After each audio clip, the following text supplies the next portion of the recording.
Olha, quase todo mundo conhece a lenda do flautista de Hamelin, né? Aquela história do músico, os ratos, as crianças levadas embora. Mas vamos direto ao ponto da nossa investigação hoje.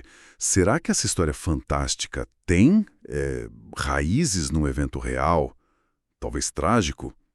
O que aconteceu de verdade lá em Hamelin, na Alemanha, em 26 de junho de 1284?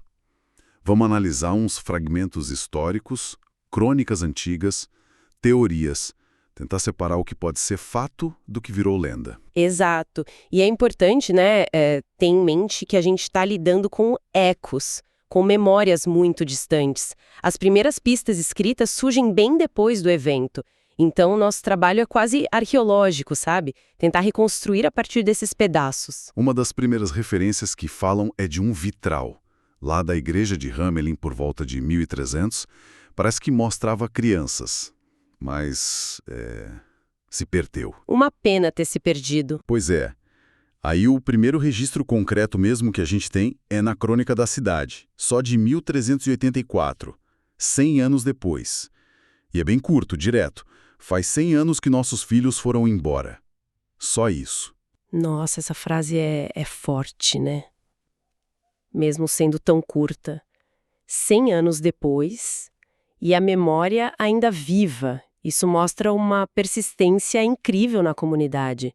Mas, claro, 100 anos também abre espaço para detalhes se perderem, para a lenda começar a tomar forma. Total. Aí o relato mais, assim, detalhado mesmo, só aparece bem mais tarde, na Crônica de Lunenburg, escrita lá entre 1430 e 1450.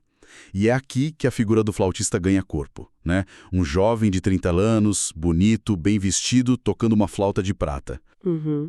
E as 130 crianças seguindo ele para fora da cidade, pelo portão leste, indo para um lugar chamado Calvário. E, puf, desaparecem. A crônica até cita uma testemunha. A mãe do diácono, Johann von Ludew, viu as crianças partirem. E o fascinante dessa fonte, mesmo sendo tardia, é como ela fixa elementos-chave, sabe? A data exata, 26 de junho de 1284, dia de São João e São Paulo. O número, 130 crianças. E o local específico, o Calvário. Mesmo séculos depois, esses detalhes se cristalizaram na memória. Mas espera aí. Sendo tão depois, de onde veio essa precisão toda? A data exata, o número? Não é meio estranho? É uma ótima pergunta. Pode ser que existisse uma tradição oral muito forte, que passou esses detalhes de geração em geração. Ou talvez, existissem registros mais antigos que se perderam com o tempo. O fato é que essa data e esse número viraram marcos. Entendi. E a história não para aí, né? No século XVI, a coisa dá uma guinada. Tem duas crônicas importantes. Primeiro, a de Bamberg, de 1553. Essa adiciona um músico com roupas coloridas. E aquele detalhe das duas crianças que voltam. Uma cega, outra muda. Isso. E logo em seguida, em 1565, vem a Crônica de Zimmer. E é aqui, olha só, que entram os ratos. É a primeira vez que aparece essa motivação da vingança. O flautista tira os ratos, a cidade não paga e ele leva as crianças.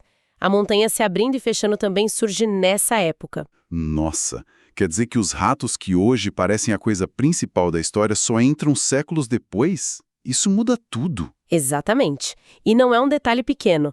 Percebe como a história ganha camadas morais, a promessa quebrada, a punição e elementos bem fantásticos como a montanha mágica. O trauma original vai sendo recontado, ganhando uma lição. Mas note que, mesmo com tudo isso, a data base continua firme. Uma inscrição num portão da cidade de 1556 ainda falava, 272 anos depois que o mago levou 130 crianças. O ano de 1284 persiste. Ok, então com essa mistura toda de fato e fantasia, quais são as teorias mais pé no chão sobre o que realmente aconteceu com essas 130 pessoas? Que talvez nem fossem crianças pequenas, né? Podiam ser jovens. Falam da Cruzada das Crianças, aquele movimento medieval, ou talvez a Peste Negra. Essas são mencionadas. Mas a Cruzada das Crianças, as datas não batem bem com 1284. E a Peste Negra, os grandes surtos foram depois. Também falam de uma batalha local, a de Sedemunder, mas essa foi antes, em 1259. Então, o que sobra?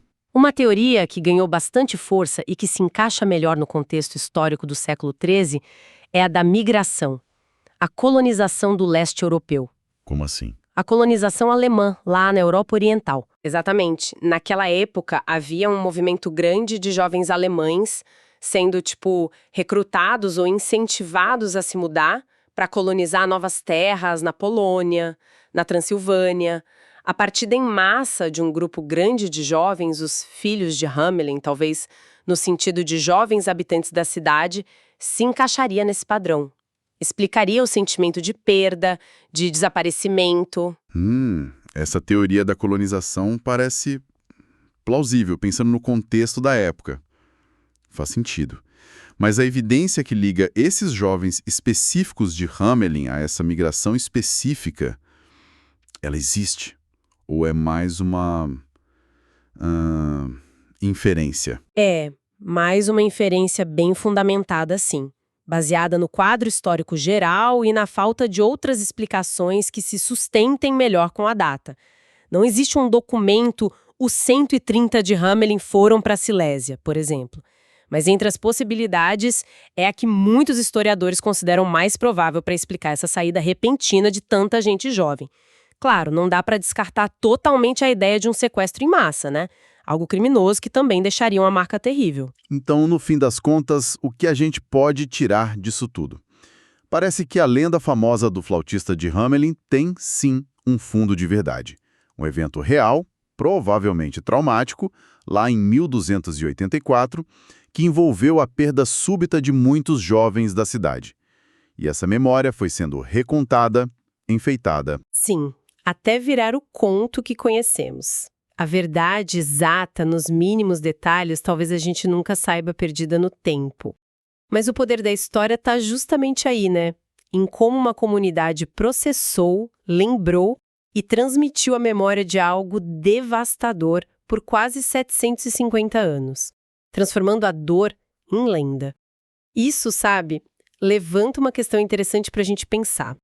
Quantas outras lendas, outros mitos que a gente conhece, podem ter raízes parecidas, em eventos históricos reais que foram sendo transformados pela memória coletiva, pelo tempo, até virarem as histórias que são contadas hoje?